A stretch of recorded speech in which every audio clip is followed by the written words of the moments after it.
The best part about summer is getting to grill out.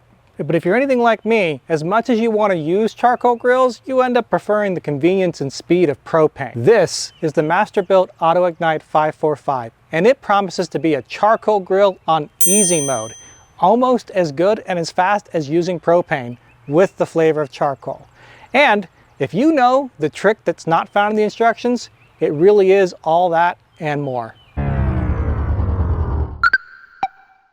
Now, what makes the AutoIgnite Special is twofold. First, it's a smart grill, which is why it's even on this channel. You have a power button here, the ability to set the grill temperature, probe temperature, up to 4 probes, although it only comes with 1, a timer, and your Wi-Fi settings. Yes, it's Wi-Fi capable. You can control it with an app and again control those temperature and probe and timer settings from there. What's nice is that means you can walk away from the grill with the probe inserted in your meat and not have to worry about, are you burning anything? From the app, you can get notifications for both the grill temperature and the probe temperature. Again, charcoal on easy mode. The other thing that makes this special is how it does charcoal. This is a gravity-fed charcoal system. This container here can either hold 7 pounds of charcoal briquettes or 5 pounds of lump charcoal. And using its AutoIgnite system, you can get charcoal up and running in 5 to 10 minutes at full temperature. What's great though is between these two systems, you can maintain temperature consistently.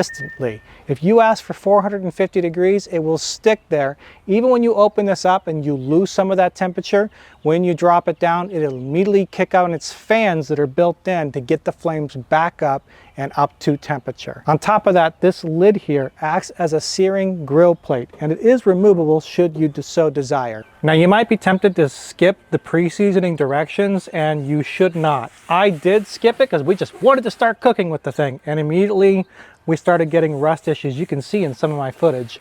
Thankfully, cleaning the rust off the cast iron plate is really easy, but once you do, make sure you go ahead and re-oil it and re-season it just like they said. The one downside to all this is it's not a traditional charcoal grill. Your charcoals are not beneath your meat. Instead, heat is fed through an air system, and you're doing something closer to smoking than you are traditional charcoal grilling. As for the searing grill plate, it's not necessarily the best one you can ask for. It really comes down to how close the charcoal is to the metal and how hot you're running your grill. The hotter, the better. Unfortunately, building this thing was a pain in the butt. I've built grills before, and in fact larger and more complicated grills than this one, and those typically take me 2 to 3 hours. This took me something like 5 or 6 hours, so long that my camera batteries ran out, and so did the daylight. I started in the mid-afternoon and finished after dark. That's because of a few different things. One, some of the parts arrived bent, like the door. 2, the instructions are garbage. The printed instructions have low resolution pictures and they're missing steps. Now, you can improve on this some by going to the Masterbuilt website and downloading the PDF, where the pictures are higher resolution and easier to see, and there are steps listed that aren't in the paper instructions. Unfortunately, some of the pictures are still hard to decipher on what you're supposed to do where. So I found myself undoing some of my work and redoing it where I had missed a step or put something in the wrong place. This is a long, tedious, difficult build. If you happen to see it for sale fully built, I'd go that route. It's worth it to save on the time and effort. Now, the AutoIgnite promises to be charcoal on easy mode, but that doesn't mean charcoal on lazy mode. You do still have to clean this thing, and thankfully it's pretty easy to do because it gets pretty dirty. Check it out. When you open it up, you can, of course, pull out the grills and pull off the flavor plate. And here is where the hot air feeds in through, so this comes out as well. And you will need to clean this out because it gets completely full of ash in no time flat. I've given the grill a minor cleaning, but it's still somewhat dirty, just to give you an idea of how quickly it builds up grime and gunk, especially in here. Now, you'll notice, despite having a dedicated ashtray that pulls out from the side, that does catch ash, plenty more gets down inside this container. The grease trap comes out, and so does this bottom plate for easy cleaning. And you're gonna need to do that because even with all this cleaning, I have pretty greasy hands at this point. The box does not have sides or a back, and unfortunately during the cooking process, embers do come down into here. So you want to take out any charcoal or fire starter you've been storing inside. I don't mind the missing sides and back because when you cover it up, as you should when you're done, that takes care of that problem. But overall, as you can see, this thing gets messy quickly. So you will have to clean it if you want it to work at its best. For a $500 grill, it has enough space. You'll get a few steaks on here, plenty of burgers. You're not going to grill the greatest, biggest things ever. It also does have a top rack that folds out to give you a bit more space. It's a bit flimsy. I don't love it, but it does the job and better than nothing. On either side, you've got two tables. One of them is foldable, the other is not.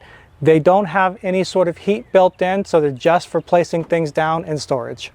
Now, as far as storage space is concerned, it's a bit tight. You will get a full bag of charcoal in here and your fire starters, but you'll notice I'm having to work around the grease trap. And when this is completely full, it's a little bit harder, but it will do the trick. I wish it was just a bit bigger, but it's just big enough. This is a smart grill, so you will of course have to either plug it directly into the wall or provide an extension cord if you can't get your grill close enough to it. There is a storage spot for the cord when you're done using your grill. On the one hand, I like that it folds flat so you can get flush against the wall. On the other hand, it's a pretty flimsy setup and kind of annoying to use. I feel like they could have done this a little bit better. You have to tuck it into here to get it fully locked down, which isn't great, but it does the job. One thing I do appreciate is that the power cord itself is removable and a standard connection type. So if somehow this does get damaged, you could totally replace this with another cord you find at any old box store. But the real question is, does the AutoIgnite deliver on the promise of easy to use charcoal that's nearly as convenient as propane? And does it deliver on flavor? Getting the charcoal lit and up to temperature is actually pretty easy if you know a couple of tricks that aren't in the instructions. The first thing you're going to do is press and hold on the power button to turn the grill on. Then you'll press the temperature button and turn the dial if you want anything other than 450, which is the default. Then press the temperature button again. Next, you're going to open the hopper and fill it with charcoal. Now the instructions say to close the hopper. That's not correct. If you do that, you will starve the fire and it won't be able to take off. Even the PR reached out to me and let me know that what you want to do is leave this open for now. Once you've got that set, you're going to reach down and press on the AutoIgnite button. This will start heating up the ignition element. The ignition element is not a flame. It's more like the classic cigarette lighter that you found in old cars. It's a hot element that touches a fire starter and tries to ignite it. So you will need to pull out the fire starter holder and put it on a fire starter. This is the Masterbuilt fire starter, and unfortunately, they're not the right choice for this grill. They're clearly designed for some of their other gravity-fed smokers. While they're adequately long to fit inside here, they're too thin and don't quite reach the ignition metal point that should light them on fire. So I've been using these fire starters that I'll link below. They do fit when you double them up like this, and since they are thicker, they do a better job of lighting inside the AutoIgnite. Once you have the fire starter loaded, watch the AutoIgnite button. Once the button stops blinking, you're going to slide the fire starters in and press as long and as hard as you can in there and watch the fire starters. If they immediately light on fire, this process is going to work. If all they do is smoke, like what you're seeing right now, it will not work and you'll have a failure and start again. Unless you grab a butane torch and assist the lighting process. And now that they've properly lit, close this and it will work first time every try. If you're lucky, you won't need to use the butane torch. The AutoIgnite will light the fire starters on their own. If not, then use the butane torch. Once the fire starter is lit, keep the hopper open until you hear the fans start to go. Now in the beginning, it will just be a low, occasional blow, just to keep the flames going. In a few minutes, you'll hear the fan go into overdrive, and that is when you close the hopper.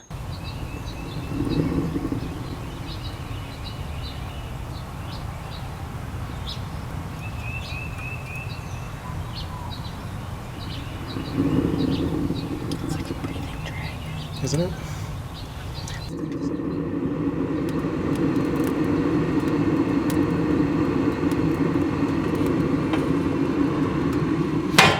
Now once you get to that point, the temperature will rise pretty fast. In fact, we'll put a real-time display of the temperature rising in the corner. But I do have a few complaints with this process. Firstly, the fire starters are an extra expense that will be ongoing along with your charcoal. And again, I can't say it enough, the Masterbuilt fire starters are too short. But that's easily solvable by getting other fire starter instead. The bigger issue is that the ignition piece is not an actual flame, it's a hot piece of metal, and so it doesn't always ignite the fire starter. I get it without using a butane torch 1 in 2 to 3 times. That's unfortunate, and I hope it gets better. I rather like the fan that's in this system though, because that's what helps get it to temperature and keep it at temperature.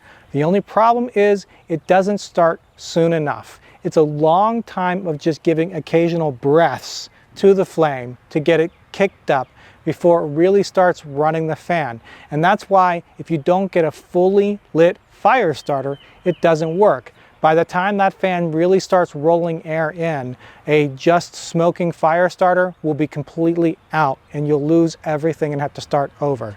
It's just better to use a butane torch. All that aside though, it's a very easy, very fast process and a lot better than messing around with charcoal the traditional way or using some kind of fire starter fluid that's going to ruin the flavor of your meat.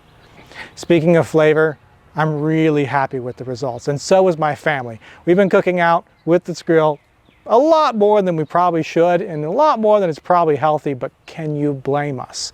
The searing plate works well. I actually like throwing fruit on there just to get some nice warm grilled fruit. And having a probe integrated into an app with your grill is honestly fantastic. I'm able to stick it inside a burger or a steak, tell it I want medium rare or medium well, what kind of meat. You can choose from beef, pork, chicken, and more, and then walk away. Yeah, you need to flip occasionally, but when you've got an idea of what the temperature currently is, you know when to do that, and you don't have to worry about staying on top of it. And this is an area where moving away from that traditional charcoal under your meat is advantageous. With traditional charcoal under your meat, you get flare-ups. You get inconsistent temperatures and you end up having charred meat in a way that's not always a good thing. You may not ever get a crispy char meat from the charcoal on this grill, but you get a consistent cook through and through. If you want something medium rare, it's perfectly medium rare all the way through. If you want it well done, it's perfectly well done all the way through without burning the meat. In fact, I've never burnt anything on this grill just because I had access to that probe. I wish it came with more than one, but you can't ask for everything with a grill that costs $500, so that's acceptable in this case. At the end of the day, it produces meat that tastes really, really good. So I'm very happy for everything you get with this grill. I wish it was easier to build. I wish the AutoIgnite worked a little more automatically, but once you know what to do and how to do, it does work consistently and it is faster than charcoal. So I'm good. Should you buy this for $500? Absolutely. If you can buy it pre-built, do that. The only thing holding me back from a full recommendation is knowing that the Masterbuilt Gravity XT is about to release. That looks like the AutoIgnite on steroids. It holds a lot more food and it has a much larger hopper, which means you can smoke for up to 24 hours. You get additional accessories while maintaining the smart components as well. But it is 3 times the price at $1,500, so it's really for someone who wants to spend. If you don't want to spend, stick with the AutoIgnite and you'll be happy. My family loves this grill, they love me cooking out on it, and I do too. It's nice having charcoal on easy mode for once. Hey, if you enjoyed this review, please subscribe to the channel. I've got more coming just like this. In fact, one of the next reviews I'll be doing is a wireless meat thermometer that is app controlled. Until next time, bye.